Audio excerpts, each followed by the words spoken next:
You said you got a big opening. Let's have it, Lee. Let's go. Thanks for the invite to start with. Hey, everybody, back again. Just want to say hi. That's my opening for me. There you go. People know me by that. Lee Whitley. Hey, thanks, Mr. Lee Whitley. Thanks a lot for inviting me. I appreciate it. Absolutely, man. Thanks. Pleasure Been having real you. busy lately, but I made time. We got a little tradition on the show, Lee, where Jamie and I use ChatGPT to try and introduce our guests. It's our way of looking like we did our homework. Sure. So maybe we'll start with that. So let me read a few things. Stop me if it gets it wrong on anything. So to properly introduce Lee Whitley, Lee is a compelling example of redemption and resilience. Once sentenced to 20 years in prison for marijuana-related conviction, his life took a transformative turn upon his release. So far, so good? Yeah, it's good. Okay. He founded Lee's Oil, a cannabis-based health product line helping individuals with serious health issues, including cancer. Lee's journey also fuels his advocacy for justice reform related to cannabis laws, drawing from lived experiences marked by suffering, perseverance, and deep commitment to healing. That sounds a little bit like me. Did you write this yourself? There you go. You guys been watching too many podcasts of mine. Well, and here's where it goes on podcasts, because you've got your big intro and we've seen you everywhere. But it says he's been featured on podcasts like Who Judges the Judge, where he discusses his time in prison, the loss of his brother, and how grief inspired his mission to help others through cannabis-based treatments. Lee doesn't claim to have all the answers, but he's unwavering in his commitment to make a positive impact. Lee Whitley. That sounds a little bit like me, Tell us a little bit about you in your words. Well, Give us a to little be honest background. with you, when I got out of prison, I went back to work right away. Started a company in Mexico, a cigarette company. Started making some really good money, putting it away. And my brother got sick many years ago. I used to help people with sinus problems, blood problems, skin cancer, everything. But to me, it was no big deal, right? You help somebody, you help somebody. And then when my brother got sick, I didn't find out till 3 days before he died. So I made medicine for him. The nice thing about the medicine I made, it went to Mexico, and the guy's still living today with brain cancer. So I'm the #1 guy in the world for brain cancer.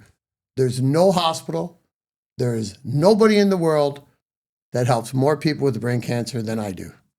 And I can back that up.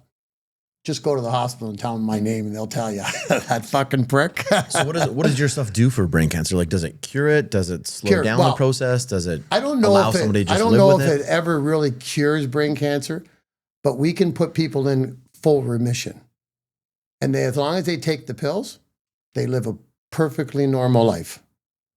Perfectly normal. And not one person can confront me and tell me it's not true. Because I have all the proof for what I talk about. All of it. And I don't know if you guys know, I won't mention the country right now because they haven't really accepted us, but we're probably going to trials within the next month. I would bet 99% we're going. And I've already done dog trials, guys, for cancer. It's just like dog. I can save any dog with cancer. You get a dog and they take him in, what happens? It's a $50,000 bill for a dog, too. Surgery after surgery. Surgery after surgery after. I just give them a little bit of stuff in their ear. And wait, see, people feed dogs through their mouth. When you got medicine, you feed it through a dog's ear. It's just like feeding a baby. You put it in his rectum. Or even a human. It gets spread out faster in your bloodstream. So, yeah, there's a lot of great things we're doing. Breast cancer, colon cancer, prostate cancer. I just started playing around with about 5, 6 guys on enlarged prostates. And they're going, Lee. Hold on a second. You started playing around with a bunch of guys that had big prostates? Yeah, no, but I mean, they got prostate problems. Yeah. So I started getting them the medicine, putting it in their rectum, and they're going, hey, bud, it's going away. I said, it's going to go back to normal. So how do I know? Because I did it with me. How did you come across this like concoction or like whatever it was you developed? Like how long ago did you do this, and how did you trip on it? I've been doing this now probably close to 8, 9 years now. So I've been growing quite fast. Faster than I really can control. If I could get out to the States and that, I'd be huge, huge. Because my medicine works. You give me somebody, like I took a girl with lupus one day. She didn't come for her lupus. But when I took one look at her, she come for her autism son. He was, I think he's 8 years old, nonverbal. Gave him some pills. 3 months later, he started talking. She asked me, she says, Lee, can I have lupus bad. I said, I know. What's all that burn on your chest? She said, that's lupus. I said, I got something for you. Give her that. 4 weeks later, lupus is gone. Is it all the same concoction, like for all of these problems that you're helping people with? Not all of it, but most of it. Yeah. Give us an example of what that protocol is. Well, a protocol is, let's say you got liver cancer. If you come to me with liver cancer and you got one tumor, I can probably take you down and inject it, and it'll go away. I don't know. Have you guys been following me a lot? Yeah. Did you guys see Peter? Yeah. Okay, well, Peter just called me last night. He was at our clinic in Mexico, and the doctor told him, here, you're cancer-free. And they apologized to him because they wanted to cut his leg off above his waist, right? He had a 10-centimeter bone cancer, everything, all in one. They radiated it. It went to 25 centimeters. Then they said they had to remove his leg on Thursday. Well, he wasn't ready for that, this guy. He's a real soft-hearted guy, and his family's everything, So they called me from the doctor's office. And even the doctor looked at him and went, he can't help you. He says, well, you can't either, because you're going to cut my leg off. And that has nothing to do with the cancer. The cancer was in the middle of his back and his spine, and all in his bones. So why aren't governments all over this? Why isn't the health system all over this and wanting to use it? Well, I think the better way to say it is Big Pharma. There's no money in healing people. You don't want to heal people. They don't want to heal people. I do. Hey, I've been with Big Pharma. They've offered me, the first time they offered me $100 million. I laughed at them. I said, you guys are really gone fucking crazy, eh? Second time they offered me $1 billion, and they just reached back and said, you take 1.5. I said, no, I won't take 10 trillion billion. I'm curing cancer. That's the bottom line. Yeah, they want to take it and bury it probably, right? Well, they want to bury it. Yeah. You know what? I'm tired of watching our mothers die, our daughters die, our sisters die, our fathers die. A guy works all his life, and at 60 years old, he gets cancer. Don't forget, cancer's up like 700% in Canada in a few years. That's a lot of people. We lose 10 million people worldwide a year. 10 million. Prostate, breast cancer, and colon cancer is 7 million of the people that die of that. I can cure them all. I can cure every fucking one of them. And if anybody wants to say I'm lying, if any doctor listens to this, well, they know, because there's 8,000 doctors that follow me. They fucking know I'm right. Chemo, radiation kills. End of story. And I can prove it to anybody. Go on my Instagram. Look at all the doctors that talk about it. How come they're not in jail? How come they don't lose their license? Because it's true. Has nobody else figured out this concoction that you've figured out? And nobody else will. Because the marijuana is one part, but there's 20 different plant-based medicines that go into it also.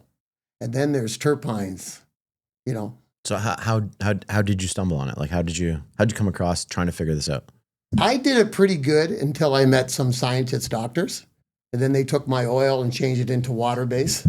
Because when you do oil, you're really only getting 10% of it, because your body's pushing it out faster than it can get into your bloodstream because it's so thick. So your body pushes it out. But when you changed it into water-based, now you're getting 85, 90% of it instead of losing it the opposite way. And now it's really working. When I did my first brain cancer with water-based, it was like a game changer, like wild, like really wild. Hey, you got a guy like Nathan. They gave him 12 to 18 months to live. He's going into 4 years. I just flew out west and watched him run a marathon, 20 miles. You know how proud I was of that kid coming over that finish line? Yeah, it's crazy. Yeah. And, he's right on you know, in our company, we put everybody on a chat line. If you're sick, what's better to go on the chat line and ask a question for 150 people that are sick too? They're all on there. In 2 minutes, you get an answer. Hey, I went through that and this is what I did. Ask the hospital to tell you one person they saved. Get out of my office. I put 10 questions on for people to ask their oncologists on my Instagram.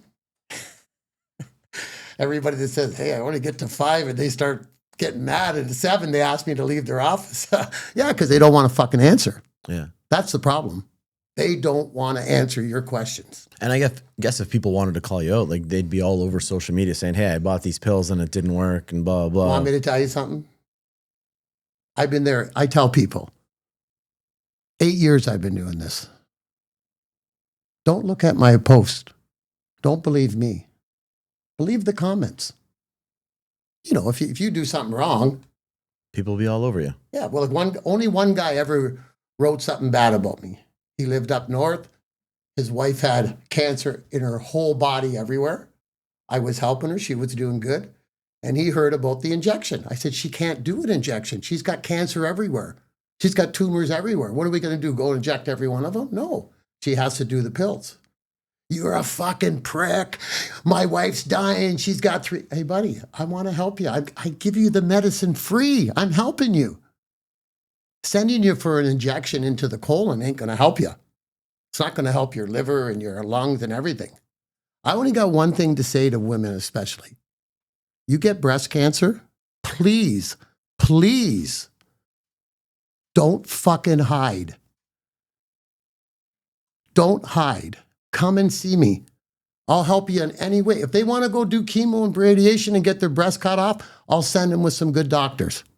They're going to die probably because people don't realize. Take an apple and cut it in half.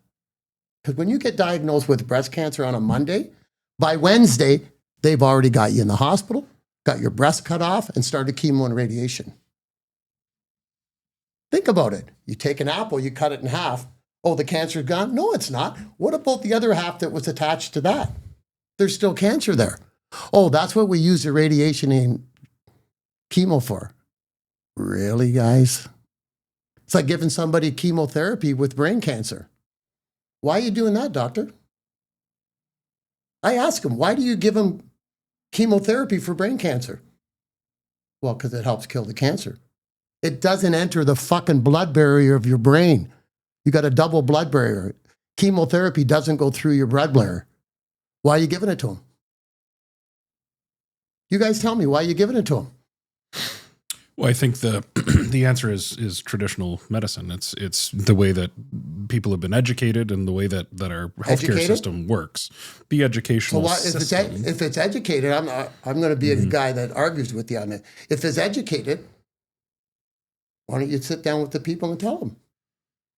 Well, I think because over the history of time, our knowledge continues to evolve. And I think the thing that accelerated the most was technology. And we're at a point right now where we've had unprecedented technology. So the ability to test, the ability to, put a hypothesis out there and be able to get results, whether those are testimonials, which, by the way, I think that's the best. I won't call it science, but I love those kind of results because you can't hide behind that, right? Those are real people with real diagnosed illnesses that have had results, right? So that's data. But now we're at a point where things get fact-checked because of processing speed and because of AI and because of all these things, we can run these scenarios. So my question to you is, for those who aren't familiar with you, for those that might be listening going, wow, those are bold claims, which you say yourself are bold claims, and you've obviously had some success with them. They're all right here. For sure. So next steps are for you to potentially enter into clinical trials, which would be that traditional system I've already did it. I've done dog trials. With dog trials. So with human is your intention next though, right? Our next one is human. Okay. When you do that, are you risking patent? Do you have to disclose things that you know are proprietary? No. So why is Big Pharma not just doing this then? Why don't they keep their 1.5 billion and go and synthesize their own? Well, they can't. That's not where they make money. They're not going to make the kind of money. A woman goes in for breast cancer, the hospital ends up paying $350,000 to $500,000 for that patient from start to till they kill them. And they're going to kill them. But they can also have control over the price of the medicine. What's the guy's name? Martin Shkreli or whatever that took that drug and marked it up God knows how many times to make that little pill, which costs pennies, cost hundreds of thousands of dollars. So there is a footprint for pharma to do that, where they will take something and that will be the one that they'll put the money beside to get it into clinical trials, to get it into pharmacies, and then they control the price. But it doesn't work. Why would their version not work and why does yours? Well, their version doesn't work because do you know what chemotherapy is? Radiation-based therapy. No, hold it. Do you know what chemotherapy is?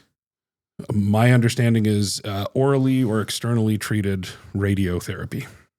It's mustard gas from the Second World War. Mm-hmm. Instead of shooting it in the air and killing it, they put it right into your own veins now. Go on my Instagram. There's doctors that talk about it. But that's not, so just to bring it back then. So why wouldn't Big Pharma copy and paste? Why wouldn't they control this cure? Because they make $7 billion worldwide now on their People being sick. People killing people. Yeah. They don't want to get you better. Well, their goal is not to kill people. Their goal is to drag, I think, to drag along the process so that they can continue to make money. You guys don't know nothing. Their deal is to kill you. Okay, I helped Dr. Anthony Mancini with his prostate cancer. His sister got brain cancer. He went to her and he said, look, I've been sick for 20 years with this. Lee cured me. I'm cured. I don't have any problems no more. Please go see Lee. She said, are you crazy? I got brain cancer. What the fuck can he do with brain cancer? You know? So she didn't come and see me. She went and seen the doctor. She went and seen chemo guy. She went and seen the radiation guy, the operation. She had it all. Why ain't she living? And at the end of every brain cancer, why did they tell you to go home and get your affairs in order? Yeah, but again, my argument would be, because I do agree that Big Pharma's goal is not to cure anything. They make their money when people are sick. But I also don't believe their goal is to kill people, because there's no money in people being dead. Their money is in people still being alive, being sick. Okay, I'm gonna believe in that, okay? You're an oncologist. You go to work every day you guys knew I had throat cancer, right? You know that's the number one killer in the world. Throat cancer is the number one killer in the world for cancer. Nobody makes past throat cancer. When I sat down with 10 doctors at Princess Margaret and thing, they told me, Lee, you'll be dead in 4 to 6 months.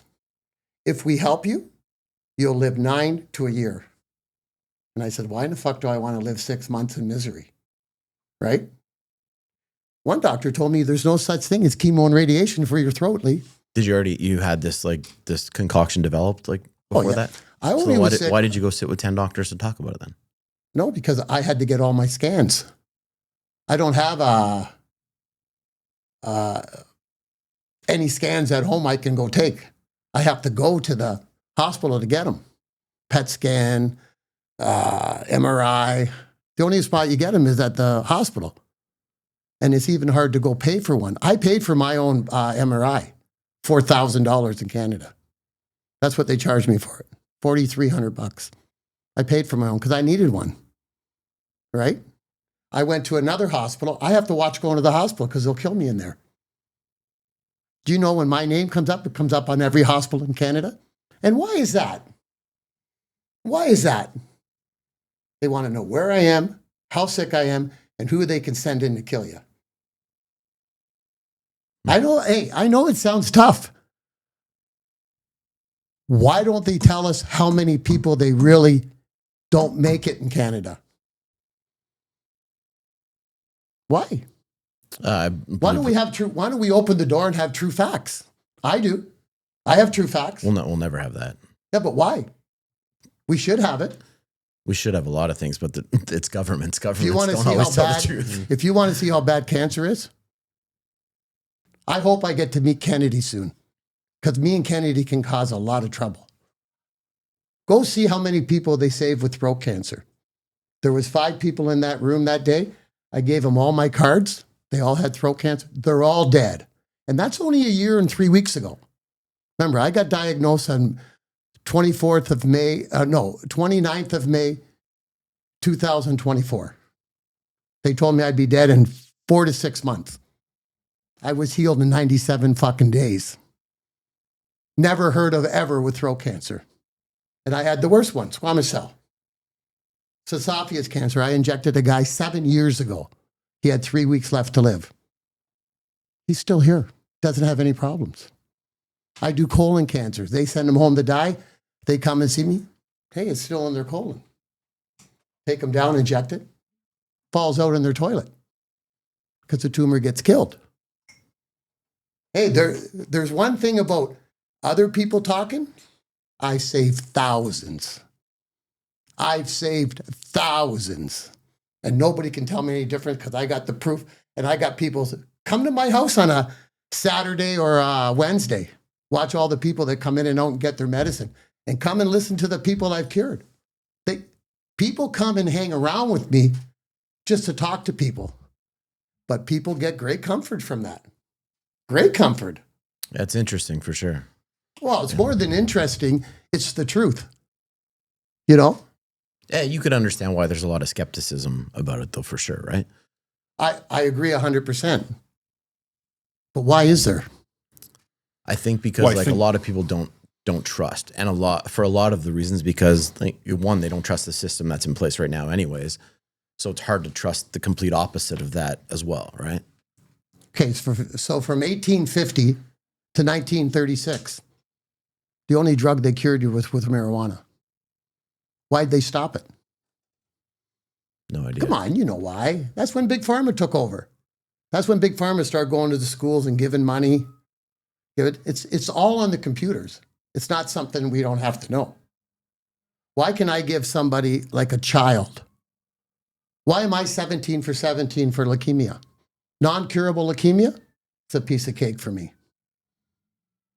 I've saved doctors with it. What does it cost for somebody to go through this process? Say somebody comes to you and they've got colon cancer. What does it cost to go through that? Just so you know, for the first 7 years, I did it free. I never charged one person in 7 years. That's how come I spent $54 million doing this. I never charged one person. I gave them free medicine. But it's 8 years later. Now I can't afford to do it. So now I have to charge people a little bit. You can buy a bottle of pills at my place, 100 pills for $300. And we know the people that can afford it and the people that can't. We check people out. And if they can't afford it, I give it to them free. You come to my place, no one's leaving there. No one's leaving there without medicine if they're sick. I'm going to make sure of it. But I can't take care of everybody. For sure. And most people can pay for it. Hey, I've sent maybe 150 people down to get injected. No one's paid for, just started paying for their own flight a month ago and their own hotels. Why? You get them a nice B&B or whatever they call them, houses. You get one for their family to go stay in. Oh, we don't like this. It's not clean enough. Well, then get your fucking own. But I don't know. I'm not down there. I go down, I stay at the hotel. Go stay at the hotel. Let your family stay there. Yeah. But hey, everybody we inject, everybody makes it. So if people want to get injected, they got to get injected in Mexico. But if you sell them the pills, you can sell them the pills here to take? Yeah, they can take the pills here and that. Listen, I had all the licenses, everything. Health Canada come to me, told me straight to my face. They took all my licenses off me. They said, we're not going to let you do this. We're going to put you in jail if you keep doing it. I said, don't talk about it. Let's rock and roll. Are you going to quit? I said, never in my life will I quit. I'll do it from inside prison too. They went to the cops in Hamilton. We want to get him charged. And what are you going to charge him with? Marijuana is legal. What are you going to charge him with? Tell me. What are you going to charge him with? When he walks up with a 4-year-old kid walks up with his mother and says, oh, he's 8 years old, but when he was 4, he had leukemia and they sent him home to die. Crazy. I saved him. You get these young kids, right? Yeah. Like Dr. Ira Price is a pretty big doctor. And me and him get right into it, eh? But he had a friend out there, his best friend's nephew had cancer, 132 tumors in him, 4-year-old boy. I went out. How come I could help him? How come I cured him up? So what's the next step for you to be able to help more people and have this like be allowed or be known or have less skepticism? Like, is there a next step for you? We had a country here 2 weeks ago. And I won't say the country right now, but we had them 2 weeks ago up here. We had the Ministry of Health, Deputy's Ministry of Health, a surgeon doctor, and another doctor from Mexico. We had 4 people here. I took them around, showed them everything we do. I had my surgeon here, and I had Dr. Ira Price. I had Dr. Joe Gabriel, scientist doctor, and I had the surgeon here from Mexico. I showed him my documentary. I have a great documentary. I don't know if you guys have seen it yet. No. I'll give it to you guys to see, but you can't put it anywhere. Not yet. Okay, we made it for Netflix, but we can't put it on because I can't handle the people that are going to call. You know, you put the wrong video on, and I have to take them down sometimes. I get so many people calling. I go, yeah, that's enough of that. You know, so yeah, it's all in place. It's all working.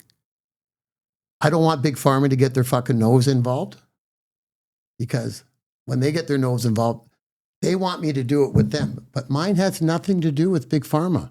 Remember, mine is natural medicine. You need an LP for my medicine. That's all. You don't need anything else. Anything else. What's the play to scale? Like, so if the mission is so let's assume that this is scalable. Let's assume that the results are going to hold up. Government gets out of the way a little bit. What's the way to scale this? How do you help everybody?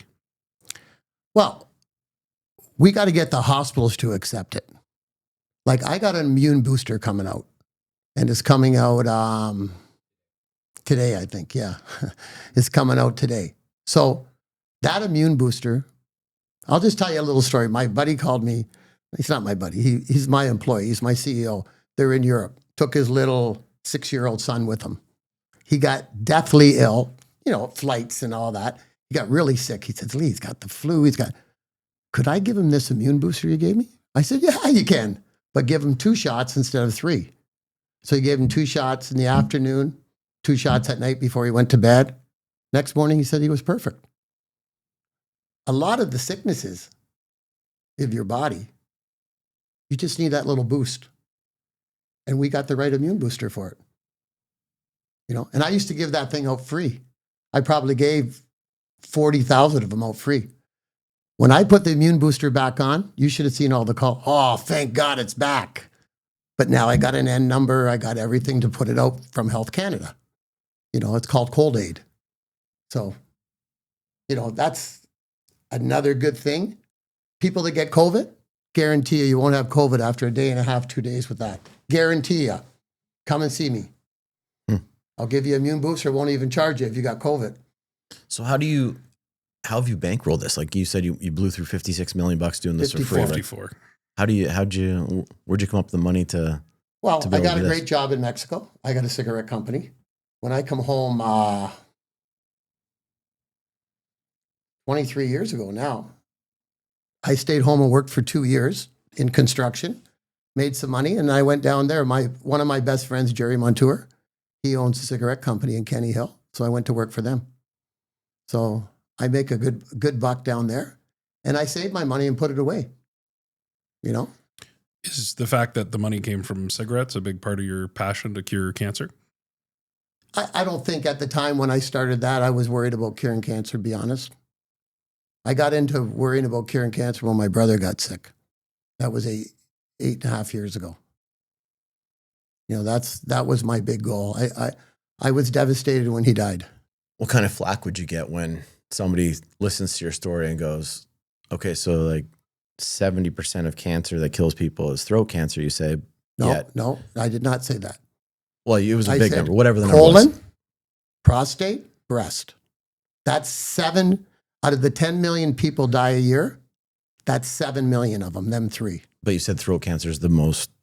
When you get throat cancer, they say you're dead.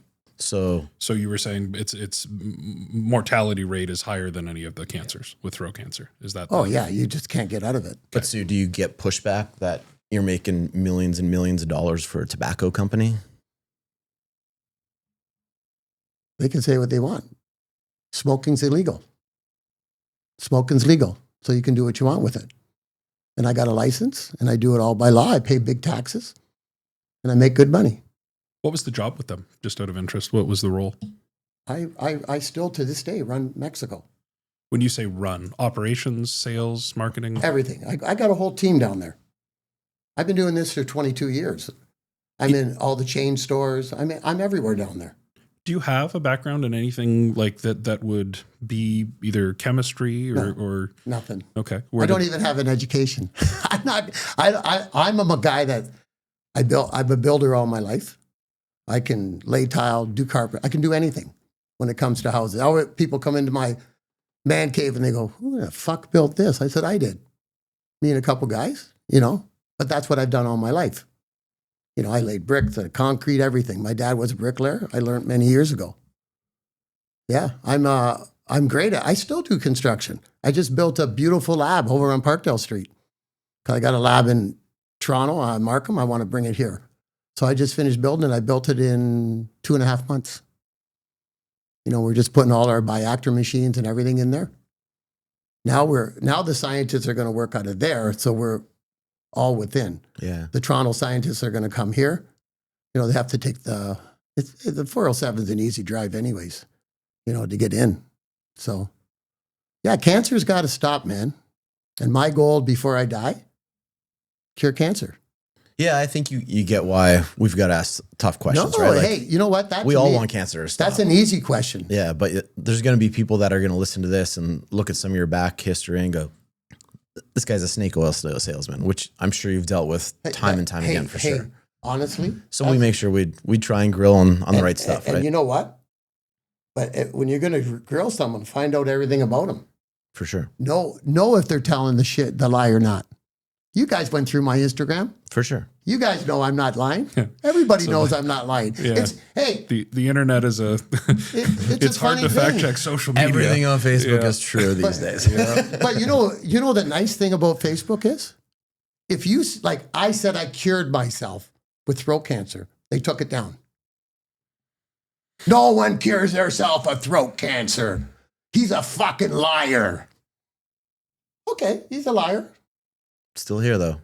I don't have throat cancer.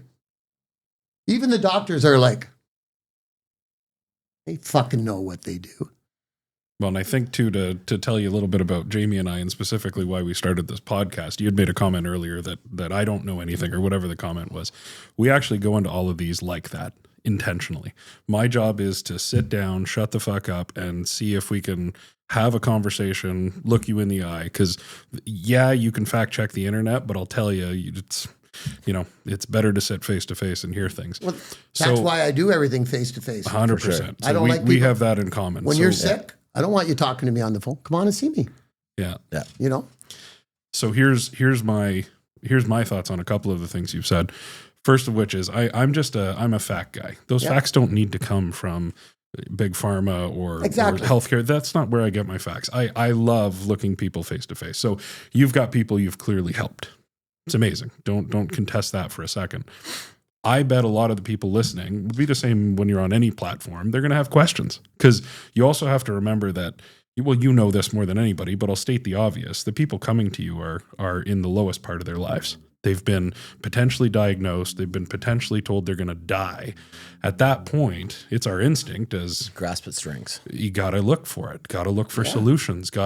So the bold claims are exciting. And I'm sure that's where a lot of the passion and a lot of the things that you do, get you out of bed in the morning, and you're clearly on a great mission.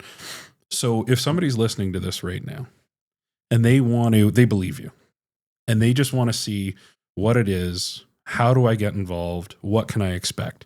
What's your favorite resource for that? Is that a website? Is there a place that you mentioned a documentary coming out soon? Lee Helps _oil. That's my Instagram. LeeHelps.com is my website. Go on there. There's a nurse there, imagine a nurse, 38 years, She gets double glioblastoma brain cancer. 7.4, 4.8. No one that we know, and no doctor can tell me, has ever lived with that kind of brain cancer past 6 months. She went 4 years on my medicine. And you know why she died? Her husband took it off her, my medicine. He said, I'm not watching you take pill. And she lived a normal life. You can go on my Instagram and see that whole story. On my website.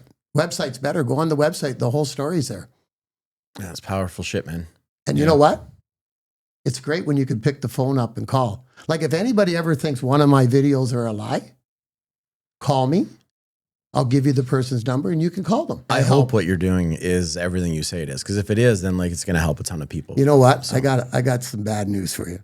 It's not everything I say it is. It's more. It's more. And I'll look anybody in the eyes, it's more. It's just like people don't realize. They go, marijuana. Well, my pill is made of marijuana. Do you know it's the #1 bronchodilator in the world? You didn't know that, right? No. Do you know about your cannabinoids in your body? Do you know about your cannabinoids? At a high level, there's some that are naturally occurring. You've got terpenes and a little bit about it. And does the marijuana plant have the same? Mm-hmm. That must answer a question right there. When I tell people you got cannabinoids, they go, what do you mean I got cannabinoids? They go ask their doctor. They go, that guy's crazy. He doesn't know. Because he doesn't know. You know what I mean? But go ask a doctor like Dr. Ira Price that knows. Or Joe Gabriel that knows the history of it. Then you get a whole different outlook because then they explain it. It's like Dr. Joe Gabriel says in my documentary. We know it works. Now we're going to tell you why it works. And this was picked out 80 years ago, guys. That's how powerful Big Pharma was. They've pushed the guy away 80 years ago. Like if I listen, I've had people come to my house with a gun wanting to kill me. It's unbelievable. You won't believe it. But I can't go anywhere. No, if it works, I would believe that would happen for sure. Oh, yeah, 100%. Hey, listen, don't ever say if it works. It works. The only time it doesn't work is when you're filled up on chemo and radiation. That's the only time it doesn't work. Like, I tell people all the time, like there's a breast tumor. That's a breast tumor. All you got to do is be on top of the game and know how to get rid of it. There I am when I had my throat cancer. Hey, I had throat cancer. I should be dead. No one lives with it. Why did I cure myself in 97 days? And there's a whole story on it. Yeah. Dr. Ira Price will tell you the whole story because he is my doctor and he followed me right through it. I don't know. You guys watch that one? No. No, and I think what we should do too, Lee, is we're getting tight on time. I want to have this conversation a little deeper. I actually had a bunch of questions that I didn't get to, but I think if it's okay with you, maybe we'll just kind of recess and part to it and figure out how we can, because I think it's a powerful thing that we don't want to make it look like. Let me show you one thing, guys, before we go. Yeah, for anybody listening, we had set a time to get it done, and we just kind of ran a little late today. This is a 5-year-old girl. She went to Princess Margaret and Mount Sinai and ended up in Mac for three years, chemo and radiation to her. Put her in a wheelchair for 9 months. And then they gave the parents the news that there's nothing else we can do. They called me from the doctor's office. Doctor says, he can't help you. Oh, I know, member. And the doctor told her, snake oil. They took that child off of her because she wanted to come to me. You know how phony them fucking hospitals are? I took that little girl. She's no longer in a wheelchair. This is a picture of her at her 10th birthday. See this? These are doctors and that come with me. They wanted to see it. That's her at her 10th birthday. And she's no longer in the wheelchair. Hey, it is crazy and powerful stories But no, they're not stories. They're real life. Yeah. That little girl, you can go to her parents' house. I can have them drive her down here. She lives in St. Catharines. She still gets my medicine. She still takes my medicine. But that's why we do it. You know? Yeah. And it's important for all of us to know. One time, if you guys ever get me 25 oncologists, I'd love to sit at a table with them. They don't want to sit at a table with me because they can't answer the fucking questions. Get me a throat guy, get me a brain guy, get me a colon guy, get me anybody you want. I'll give them $1 million for their paperwork. But I get to expose them. Nobody will take it. Yeah. We gotta wrap this one up because I got to get the fuck out of here. Yeah, So. for sure. Okay, We'll go part two on this. Yeah, for sure. we'll call this part 1, Lee. Okay, guys. Thanks for your time, man. Take 2. Take 2. I don't know how we're gonna stitch this one together. Miles has got his work cut out for him, but we're back in studio with Lee again today. First time we sat down, we tried to cover it all, and we just didn't have enough time. So thanks for making time to come back again. Man. No problem. My pleasure, guys. We had left that one, both Jamie and I, just with our minds spinning. Just about what some of the results you're seeing could mean for humanity, and I don't think that's downplaying it. We took a little bit of time to do some digging, watch some content and look at things that were out there. And I think there's 2 things I want to do on this, and I don't know how Miles is going to cut it all together, but there's 2 things we didn't do. First time, we got right into it because it's so fascinating and you're so passionate about it, and that took over the whole conversation. One of the things we're trying to do here is make sure that we create a platform where we can introduce a guest, talk about a little bit, family history, upbringing.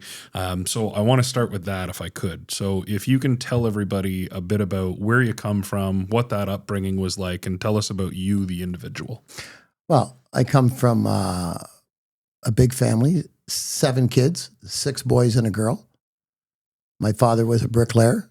We never really had a lot of money, but we had money. We ate good. We lived in a house, 2-bedroom house for 9 people, but we had a house, And it wasn't great. My father was a drunk. He drank a lot. My mother never had a drink, raised her 7 kids. If I go back to the neighborhood and people tell me, oh, your mother used to run down the street, clean all the kids' white shoes. She said you'd have 7 of these. We come from a good family. My father was a terrible, terrible father. And me and him never hit it long. Once I got out of prison, I went to prison about 130 pounds. I come out at 230.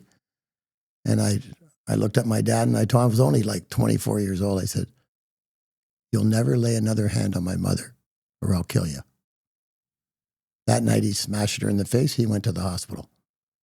And I told him, the next day I seen him, I said, you ever touch my mother again, it'll cost you your life. I'll go do the time. He never touched my mother again. And my mother eventually left. As soon as my youngest brother was 15 years old, she got an apartment and left because she worked. She was a nurse, a dental assistant nurse, and she just did it. That was what she did, right? And she raised her family. She just died 2 years ago, and she didn't really die. They murdered her in the hospital. I was in the hospital with her. She fell and hit her shoulder.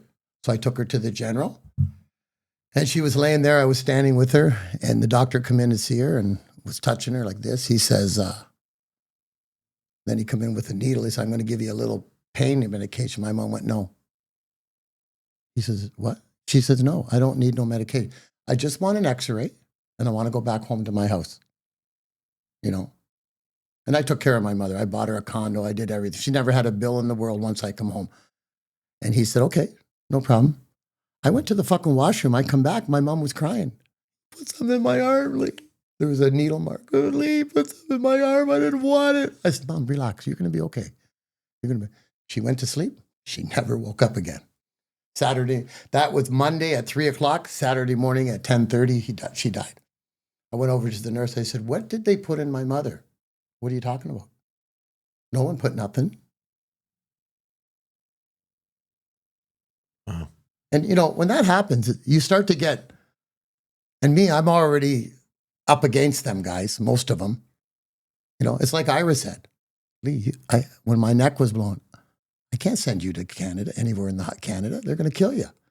When you come here, Lee, we punch your name in, it goes up at every hospital in Canada. They want to know where you are. And if you're at the right hospital, like the general, they got somebody there. They'll see you later. and that's just the way it goes. But I won't go to the hospital here. Like I got a little problem, I get down to Mexico where I'm safe. They put security guards outside my door in a private hospital in Mexico. I pay for them, but they put them out there. And nobody's allowed in there but the doctors, and the nurses with the doctor. So when you get all these things going against you, it's hard. And you're doing good things. You're not doing bad things. You're not hurting nobody. I have medicine that can't hurt nobody. I don't care how much you do. I already did dog trials. I got safety for humans, and I can treat any animal in the world for cancer. Now I want to do the injection one. But when you think about it, just like mental health, when you get into mental health, I got a grandson that's got autism. My daughter calls me 2 years ago and goes, crying. I said, what's wrong? He just got sent home from school. He's bouncing off the walls. I said, well, what's he on? He's on that Satura stuff. I said, so take him off of it. We called the doctor. He said, you can't see him for 6 months. I said, I'm on my way. So I got my medicine. I took it. I flew out there. And I told my grandson, hey, give me your medicine. He goes and gets it. I poured it down the toilet in front of him. This is your new medicine. Do you know my CBD? He's perfect on it. Autism. Perfect. Now I've done 7 kids nonverbal. One was 11 years old. Nonverbal. Every one of them start talking within 3 to 4 months on my CBD. You tell doctors that, they look at you like you got 2 heads.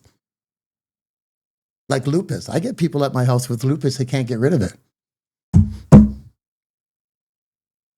They live a perfect life. You give me someone that's got COPD, don't forget, my pill is the #1 bronchodilator in the world. You heard me say about Ira's friend? No, I just give her my pills. She lives a perfectly normal life now. Before, they used to take her off the street and pumping her. Hey, she's losing. Well, if you're under 90, you're in trouble breathing, So there's so many good things with this medicine. Like I said to him, don't let me do cancer. Just let me do autoimmune.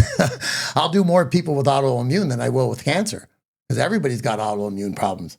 And if they ever see the people I bring, they don't have cancer, but they're like, then you look at their pills, they're doing like 30 pills a day from Big Pharma.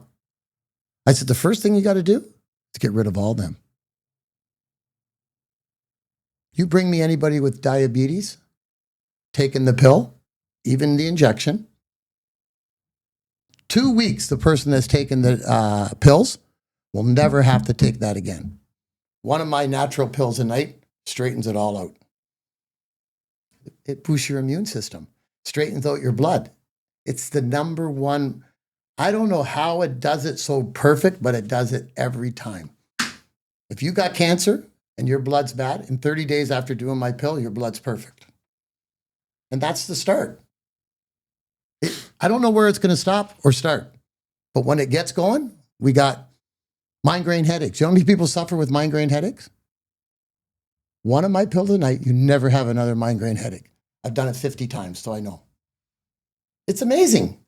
Even Ira goes, holy fuck, that thing works again. And my other partner goes, Joe goes, Lee, this is why I come out of retirement. I'm doing this because I was finished. I worked 35 years at Mac. I was finished. He said, but I can't deny what you're doing. Every doctor that sits down with us, and Dr. Tony Gallia, he fixes every athlete. He did Tiger Woods' knee. He does every athlete. He invented the PRP. He sat me down in his office and cried. You got to go to the hospital. You got to do something for your neck. My ultrasound guy, 20 years did this. He said he did mostly throat cancers. Everyone died. So Tony, I'm not a hypocrite.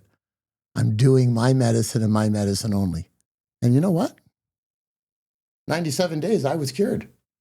It works. Just do it right and diet right. How do you, like an oncologist or someone, when you go into them and they say, you don't have to stop sugar. The only thing a tumor eats is sugar. You know what I mean? There's so much, hey? And the mental health part, I see people that got such high anxiety, just give them my pills and they're perfect. That's the people I made a deal with the police. I said, I'm going to take all their pressure off of them. I gave them guys a bunch of bottles. They gave them out and they go, hey, Lee, when that's legal, they want them. You know, because it works. That's because medicine, when you put the right stuff in it, and it's expensive. Hey, $100,000 American dollars for a large bottle full of it. And that's it. That's the immune boost stuff. Not the immune, no, the terpenes. And it comes from Israel. And, you know, and we made it. It's only for us. But like he says, hey, this is expensive what you're doing. But it works.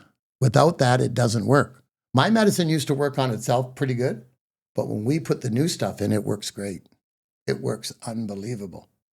On my video, you'll see a mother with a four-year-old. He was having seizures and nonverbal for 4 months old till 4 years old. That's when she seen me. He now speaks 2 languages, Spanish and English, and he doesn't have any more seizures on my medicine. I take people that have the worst seizures in the world, they don't ever have them again, as long as you take the medicine. Arthritis, same thing. You show me someone sick with arthritis, my pills will do it, and my creams. So it's amazing what we're doing, you know. Yeah, and I think for anybody listening too, I mean, obviously Jamie and I are just 2 dumb dads, right? We're just here to, you know, listen and put content out. Dads. Well, there you go. So there's 3 today. And I think I would just encourage people to go and watch. I mean, my turning point was these people are clearly real. These people clearly had illnesses that were properly diagnosed by the medical system. Mm-hmm. There's images, including, you know, ultrasound and X-ray, and then something changed. And you know, so I look at that as, okay, so that's incredibly encouraging and that's exciting in a lot of ways. But, you know, what would you say to somebody that is going through a disease right now, looking for something outside of the norm, looking for potential solutions? What would you say to them? Well, how do they get engaged, and what is the protocol? Go on Lee's Oil. Don't look at my stories. Look at my comments. Look at 7, 8 years of comments. You guys know you do podcasts, and nothing's nicer when you see a nice comment, eh? Hey guys, great job. You did this, you did that. Well, that's like my my Instagram. I don't have a bad comment. I tell people, if you find a bad comment in there in 7 years, one little bad one, I'll give you $100,000. I put it right on the air. You know, one guy said, "Oh, I'm going to put one in." I said, "Don't worry, it'll be taken down." Because if it's true, I'll leave it there. If it's not true, I won't leave it there. I'll make them take it down, or I'll take them off. You know what I mean? One or the other. So it's a medicine that the world's been waiting for. That's all. And it's been under our nose for all this time. So the sooner we get it out, mental health, everything, like mushrooms and all that, we got them. I just started doing them, you know, microdosing. They're great. I do one every 3 days. And I don't even have to ask. My wife's got it right there at my tea in the morning. She said, "Take this," you know. So it's a great thing, especially when you can help people. Like, I'm going to tell you guys, if I would have started this and tried to charge people, they would have told me to hit the road. But once I didn't charge anybody, now I got 7 years of results before I start charging. Now I can say, well, unfortunately, I ran out of money. So if you guys want it, you got to pay for it. And if I see someone that needs it, I'll give it to them. And now that I'm in it, I'm watching it. Hey, I get 50 calls a day. Just people want to talk to me. And I go, "Oh, guys, you know, like, you know, how many right now have I got? Not 2,135 not answered. Text message. I can't answer them all. They come every day, thousands of them, you know. I do my best. Like last night, I was up at 1:30 in the morning. I woke up, I went to bed at 9. I woke up and I was answering for pills and medicine and people. "Lee, this happened to me. Hey, you're all right. You know, you try to answer them the best you can, eh? But hey, it's an exciting game. I think I thank guys like Ira and that come along for it. You know, it's a real exciting game. And I think, honestly, it's done. And I'm looking forward for the other doctors to come, the real surgeons that have nothing to do with cancer. They just get their job and they do the job. Like my mother-in-law got colon cancer. She's Italian. She can hardly speak English. She wanted nothing to do with me and my medicine. So my wife said to me, will you come to the hospital? We got to see the surgeon today because she's going to get a bag, right? I said, yeah, I'll go. It was one of our buddies that I had a couple of beers with one night. And he goes, Lee, who are these? I said, that's my wife. And that's my mother-in-law. Your mother-in-law's got colon cancer. He looked her right in the eyes and said, I won't do your operation. She says, what? I said, show him what you brought him, Mom. She brought him $20,000, 2 stacks of tens. She thought she was going to give it to him, right? So she doesn't get a bag. I said, you're getting a bag, Ma. He said, go home and let your son-in-law take care of you.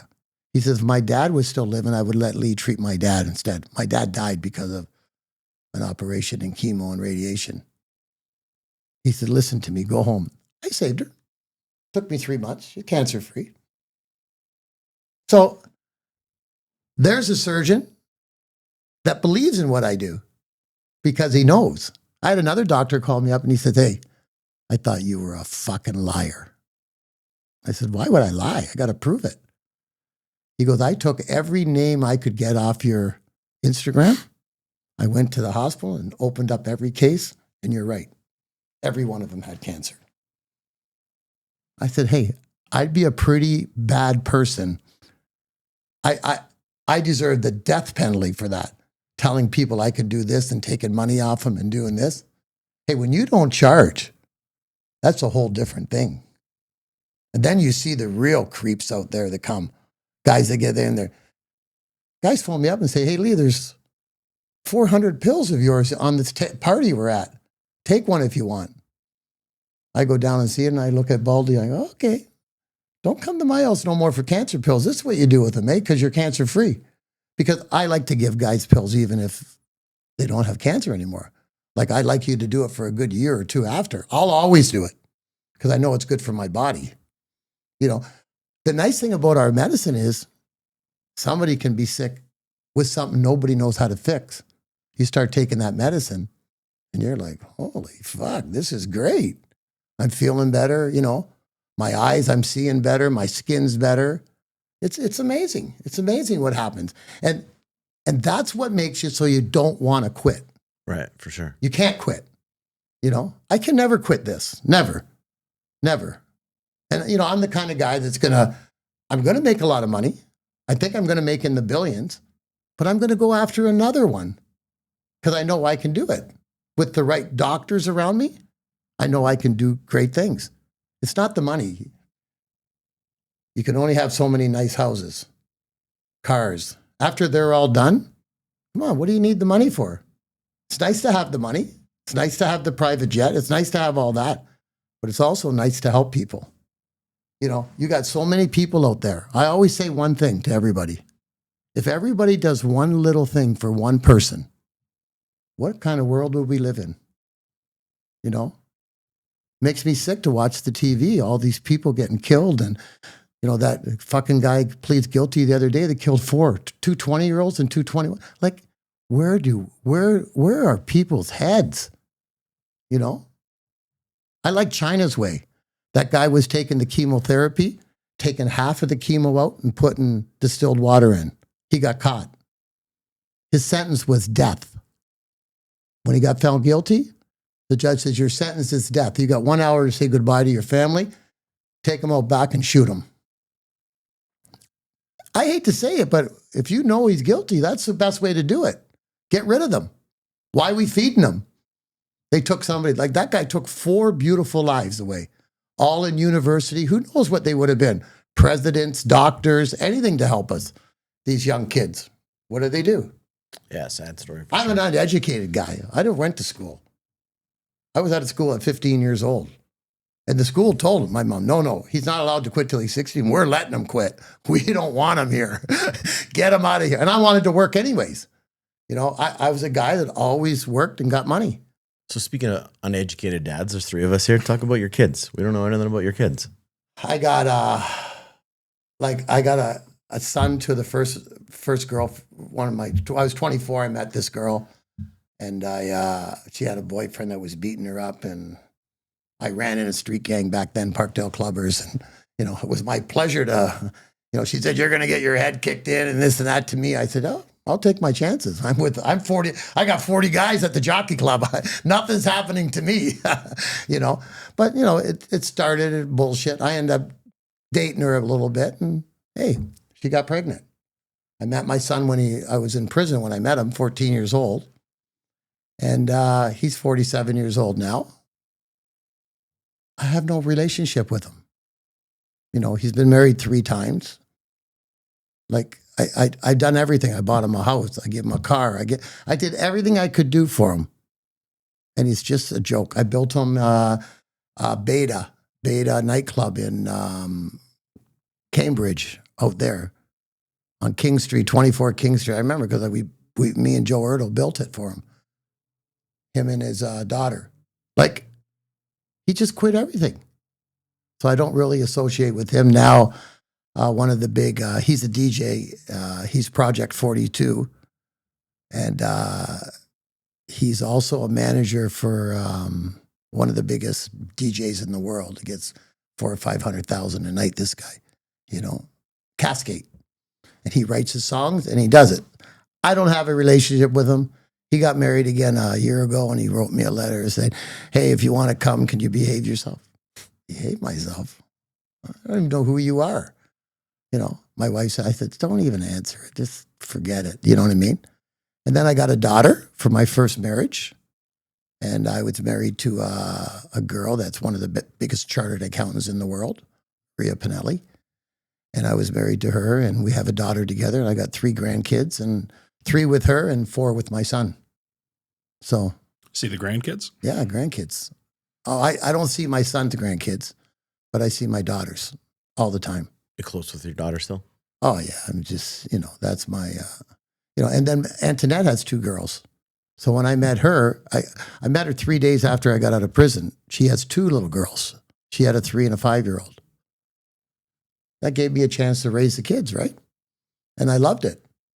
And we got a great, happy home because her first husband wasn't that great of a guy in a lot of ways. A good guy, I guess, but like the other day we were in the parking lot, and the youngest daughter, she's 20, she's in university in England. She's going to be a lawyer, right? So she turned to me and went, Dad, they don't call me Dad, they call me Lee. Well, her father went out of his mind. It's not your father. I said, relax, But, I know what it's like because I had a daughter too. And I'm glad my daughter called Paul the dad. He was a great father. He was a great stepdad. He took care of her. And at the end, when I met him and everything, I shook his hand. I said, hey, thank you very much for taking care of my daughter. It means a lot to me. He said, Lee, my pleasure. And they had a son together, so it was good, But family's everything to me. Like, my friends, I got a few friends and family, and that's what it's about. It's about helping people. If I could help somebody, I always said to my wife, I hope I can get this cancer done before the new election. I wanted to run for prime minister. If I cured cancer, I'd have a good chance.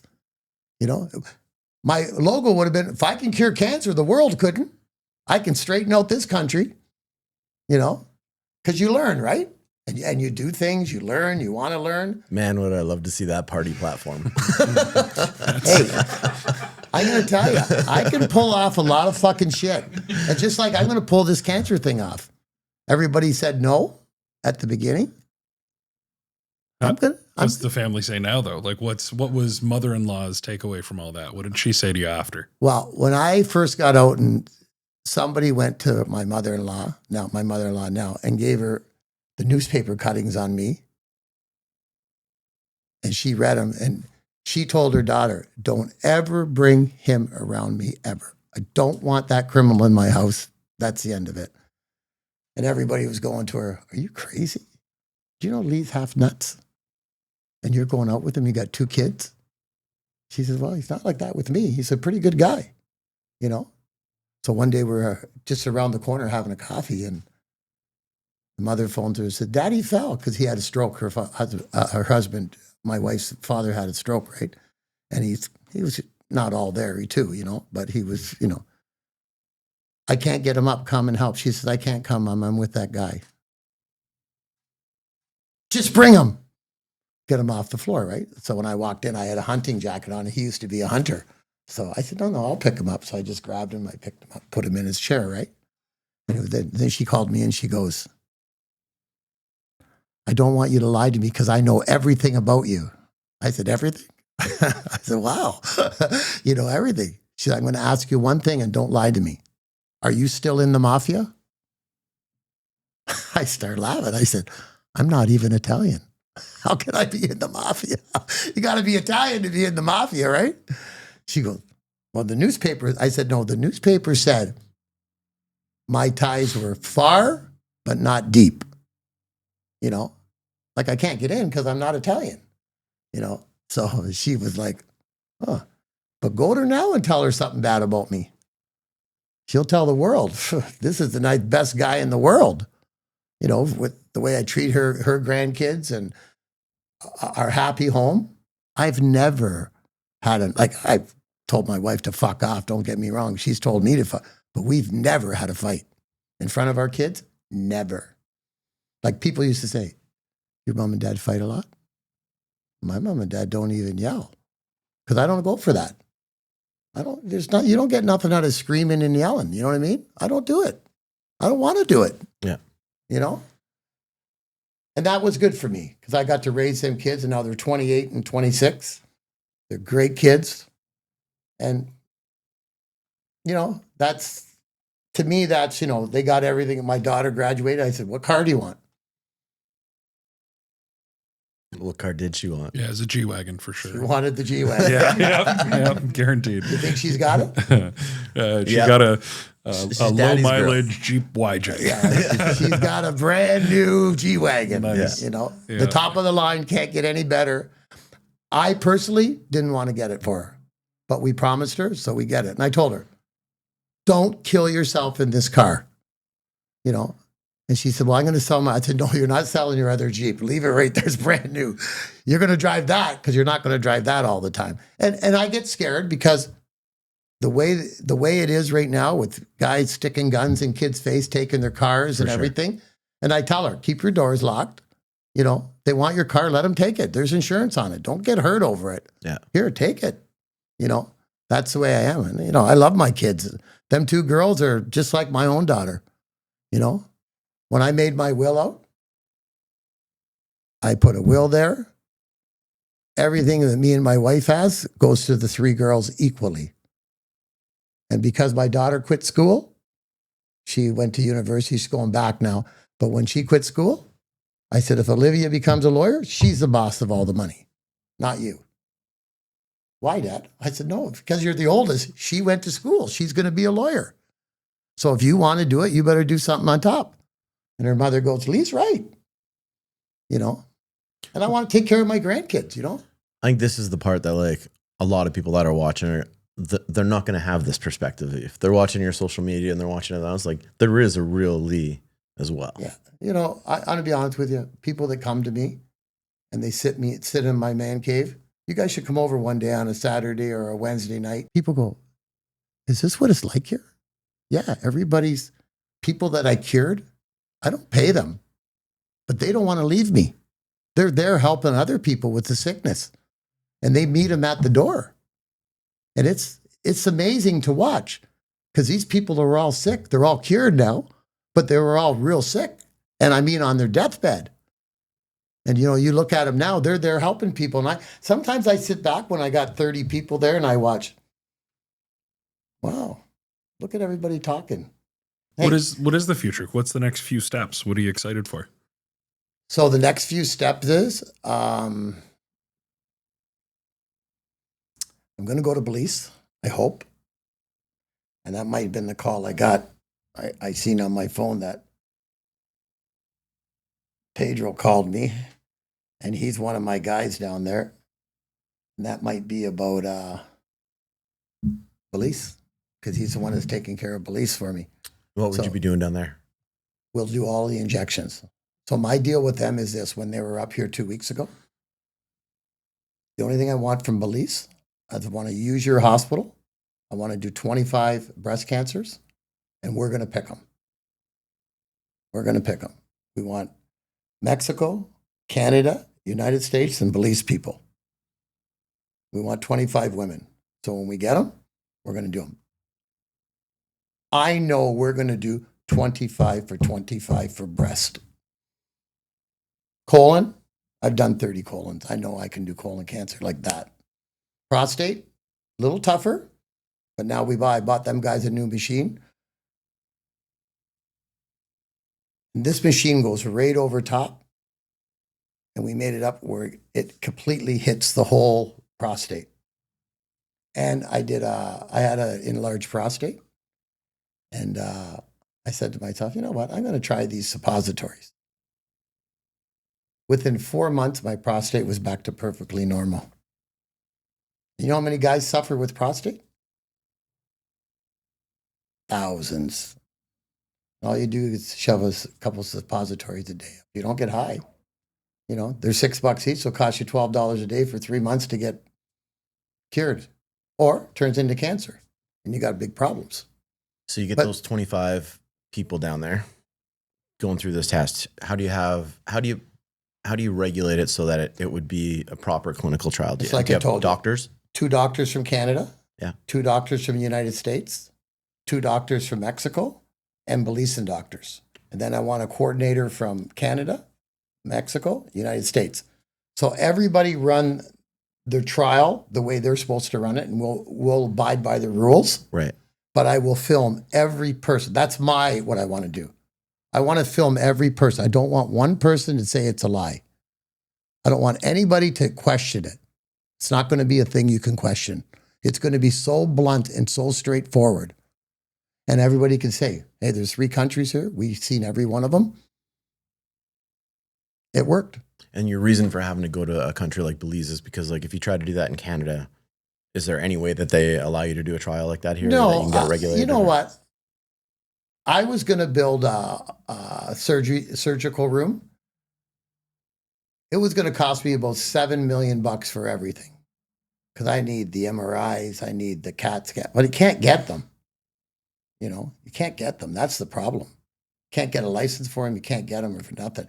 And my 2 daughters, they're Indians, so they got status cards. So I can go I bought them land on the res. I can go on the res and do something, but I need it to be legal. For sure. I need to be able to help these people. Even if I get it done in Belize and nobody picks it up for a couple of years, at least we're really doing people. Like, you know how many people in the world get breast cancer and colon cancer and prostate cancer and uterus cancer? That's all easy stuff. That, believe me when I tell you, pancreatic cancer is a 10-minute procedure. 10 minutes. So up here, it's the process. The process to open a proper clinical trial is just impossible. They're not letting you. Right. You got to remember, up here in the United States, big pharma's there. And they got it wrapped up. And you know what? I'm going to tell you, I don't blame big pharma. They make $7 trillion a year, I hear, worldwide. $7 trillion. Why in the hell they want a guy like me to fuck it up for them? But I'm gonna. And no one can stop me because it's too far gone. And that's why when everybody says you're going to get killed, I know, I've had guys at my house with guns. I know that. I know there's some jerk that might try. Don't miss. Don't miss. I'll tell you that much. But these people got to understand, we got to stop this terrible disease.